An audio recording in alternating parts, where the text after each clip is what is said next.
ওনাকে অনেক ধন্যবাদ যে ইটালি ডাক্তার করে একটু ডাক্তারি শিখাইছে মাশাআল্লাহ। 2009 ডায়াবেটিস ইটালিতে ধরা পড়ে। 15 মে থেকে আমি ফলো করি, স্যারের ভিডিওগুলো ফলো করে দেখার পরে তাজুয়া প্রতিদিন রাত্রে 3 মাস ধরে নিয়েই নে। আলহামদুলিল্লাহ আলহামদুলিল্লাহ।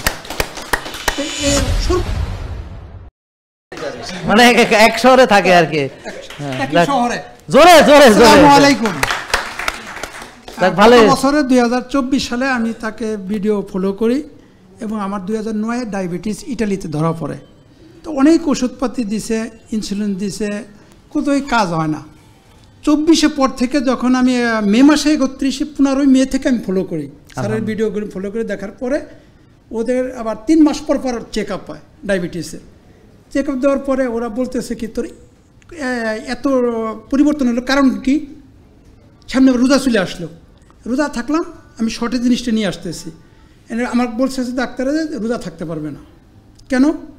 না, তোর খেতে হবে সব সময়। যদি আমি মরে যাই, মরে যাব, আমি রোজা ছাড়তাম না।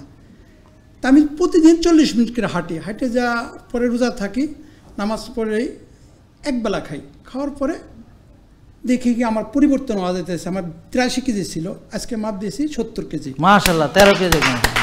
তা এখন আমার খাওয়ার রুচি, ঘুম আছে, সব কিছু আছে, কিন্তু আমার হিমোগ্লোবিনের না এটা একটু বাড়তি। আর কিডনি আদার সাইড সব ভালো, কিন্তু এটি একটু কমতেছে না। এটা 3 মাস আগে ছিল 50, আসার আগে চেক দিয়েছি গত সপ্তাহে। আমি গত পরশু দিনে এসে নামছি আইসি স্যারের উদ্দেশ্যে দেখানোর জন্য। আইসার রিপোর্ট সব চেক আপে দিয়েছি, এখনো রিপোর্ট হাতে পাইনি ইনশাআল্লাহ। এখন আপনার যে ডায়াবেটিস ভালো হলো, ডাক্তাররা কি বলে? ডাক্তার বলে যে সম্ভব কেমনে, পরে আপনার কথা এই যে ওষুধপাতি দেখাইছি, এগুলো কিছু কিছু ওষুধ পাওয়া যায়। হ্যাঁ, কেমনে সম্ভব? ওষুধ না খাওয়া দাওয়া, আমি তাদেরকে বলছি ওষুধ না খাওয়া দাওয়া, খাওয়া দাওয়া। হ্যাঁ হ্যাঁ, সেটা না আবার ভুল বুঝায় না মানুষ। না না, খাওয়া দাওয়া এটা নিয়ে আবার হেরা আবার ওষুধ। আমি এখন একবেলা খাই। হ্যাঁ হ্যাঁ, প্রতিদিন 5টা বাজে খাই। পরে আমি কই তোরা একটু হুমায়ুন আমার একটু চেকআপটা কর। ওরা হুমায়ুনটাই বোঝে না হসপিটালে। আরে পরে আসে একটা ভোট নিয়ে বসে, কই হুমায়ুন কি, হুমায়রা কি, হুমায়ুন কি, এটা কি?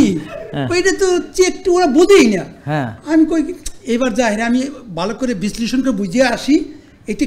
ডাক্তারকে একটু ডাক্তারি শিখাইছে, ইটালি ডাক্তার করে পরে আপনার কাছে আইছি। আলহামদুলিল্লাহ, ওনাকে অনেক ধন্যবাদ যে ইটালি ডাক্তার করে একটু ডাক্তারি শিখাইছে মাশাআল্লাহ। কিন্তু ডাক্তার আপনার যে সাজেশন গুলো এখানে ওখানে ওরা বুঝে না, কিন্তু আমার যে নিয়ন্ত্রণ আইছে 2009 থেকে, এটা বুঝছে যে কারণটা কি। হ্যাঁ, যাক আলহামদুলিল্লাহ। কিভাবে পরিবর্তন হলো তোর? আগে কিডনি ছিল আমার 1.82, যখন এটা ফলো করছি আইছে 0.092। মাশাআল্লাহ। তখন ডাক্তার বলে কেমনে সম্ভব? হ্যাঁ, কোলেস্টেরল আইছে মাত্র। তারপরে এই যে এখন যে ওষুধও লাগে না, সেটাতে ওদের কি মানে ইনসুলিন দিছে। ইনসুলিন নিয়ে আমি কমপক্ষে 2 বক্স নিয়ে আইছি, আর 3 বক্স ফেলা দিয়ে আইছি। আইসা কয় কি তোর নিয়ে ওষুধ নিস? আমি কি হ্যাঁ, এটা কেন বলছে জানেন? যদি ওষুধ না নেয় তাহলে আবার হেরে ইয়া করে দিবে, কি করব, ঝামেলা করবে, বুঝছেন? একটা 2200 2300 2400 করে একটা আমার কলম দিত। আমি এখনো 12টা তাজুয়া প্রতিদিন রাত্রে 3 মাস ধরে নিয়েই নে। আলহামদুলিল্লাহ আলহামদুলিল্লাহ।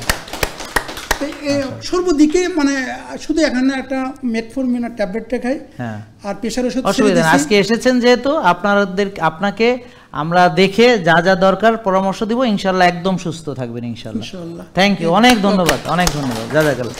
থ্যাংক ইউ আপনাদের দুজনকে। যাক, আপনারা দুজন এবার একসাথে বসেন, যান। হ্যাঁ, একই শহরে থাকে। হ্যাঁ, ওকে। জেকে লাইফস্টাইল, ওষুধ মুক্ত সুস্থ জীবন।